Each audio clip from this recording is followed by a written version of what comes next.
fatores que vão nos auxiliar a compreender a forma pela qual os docentes aprendem são Pacheco e Flores. Então, eles também acreditam que a aprendizagem da docência se dá por vários processos. E eles apontam quais são esses processos.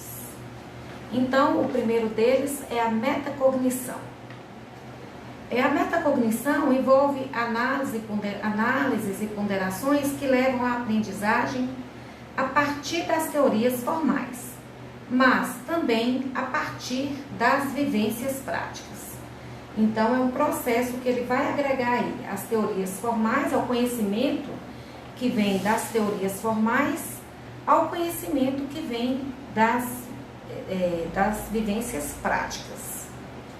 O outro processo apontado por eles é a descontinuidade, entendendo que o aprender a ensinar e a ser professor não são processos contínuos e que apresentam fases distintas. Nós até já falamos sobre isso aqui, né? Que as demandas dos professores são diferentes conforme a fase do exercício profissional em que se encontram. Já foi abordado isso aqui. Então, Pacheco e Flores também trazem esse processo, né, da descontinuidade, com esse nome, de descontinuidade. O outro processo apontado por eles, gente, é a individualização. O que seria? A individualização corresponde à influência das características pessoais, das crenças, das atitudes, das histórias anteriores na constituição do professor.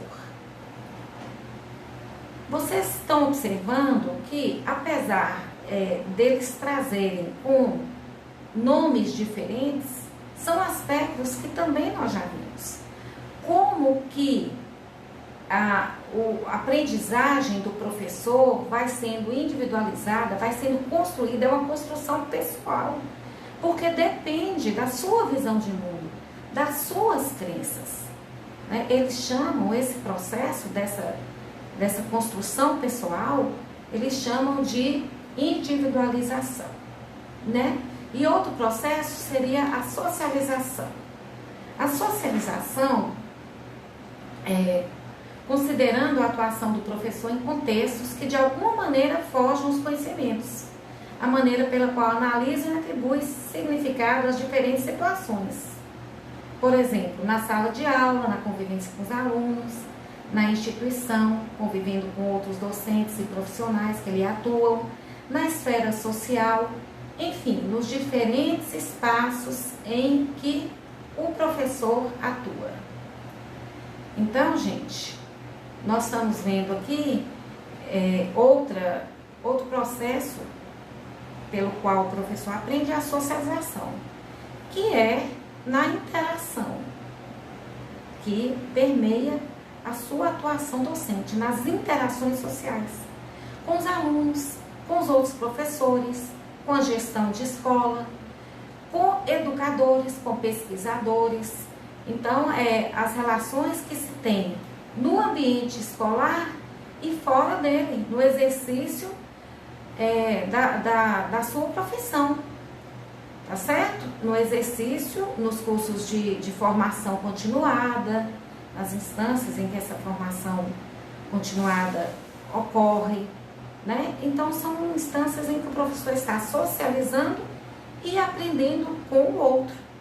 Na sala de recreio, né, durante aquele momento do recreio, do intervalo das salas de aula, no momento de aprendizagem, quando um colega relata um caso, relata como lidou com aquilo, se aquilo deu certo, se aquilo não deu certo, na relação, às vezes, com um supervisor, tudo isso a gente vai aprendendo, ok? E outro estudioso que a gente vai chamar aqui agora para nos auxiliar, outros estudiosos, são Tardif e Reynold, que eles propõem uma sistematização dos saberes docentes, identificando a fonte de aprendizagem desses saberes e como eles se integram no trabalho docente. Então, esses autores nos apresentam os seguintes saberes. Saberes pessoais, que são saberes também provenientes de formação escolar anterior, saberes provenientes da formação profissional para o magistério, dos programas e livros didáticos usados no trabalho, da atuação profissional na sala de aula e na escola. Eu acho importante a gente salientar aqui que um professor, às vezes o professor vai se acomodando com o livro didático. Então ele pega aquele capítulo, divide aquele capítulo, estuda aquele capítulo e vai trabalhar com o aluno com o capítulo do livro didático. Ele se prepara a partir dali. Gente, o livro didático é para o aluno, a gente tem que lembrar disso. E nós temos que ir além. Agregar conteúdos, agregar conhecimentos daqueles que a gente atualizou, da nossa base de conhecimento, de outras disciplinas. O professor, muitas vezes os alunos colocam ali demandas, colocam questões que não estão ali no livro didático. Então, essa formação contínua do professor, ela é muito importante. O professor está assim, buscando conhecimentos para o seu nível, né? Não é ele se manter ali ao nível do aluno que ele está ensinando, ao nível do ensino médio, ou ao nível, né? Ele tem que buscar uma literatura da área, se atualizar, buscar artigos, buscar revistas científicas. Isso é bem importante.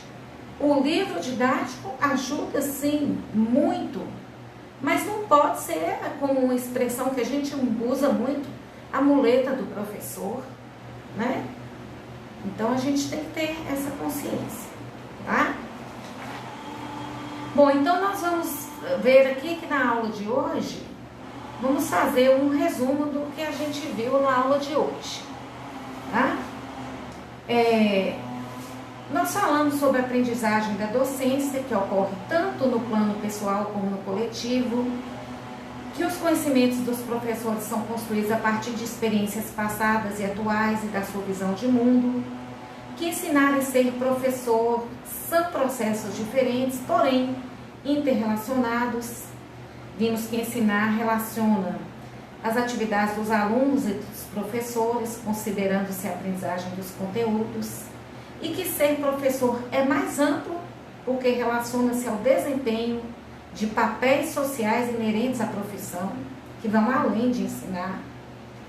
E falamos, gente, sobre os processos pelos quais os professores aprendem. Nós destacamos aí Schumann, Pacheco e Flores, Tardif e Reimann, e falamos sobre os processos, as categorias que cada um desses autores se refere como processos pelos quais os professores aprendem. Falamos sobre a base de conhecimentos, sobre o modelo de raciocínio pedagógico, que foi o que Schumann colocou. Falamos sobre metacognição, sobre individualização, sobre socialização. Falamos, por fim, sobre os saberes docentes. Então, é isso. Nós vamos finalizar essa aula de hoje. E na próxima aula, então, nós vamos entrar mais na questão da reflexão e do professor reflexivo. Até lá!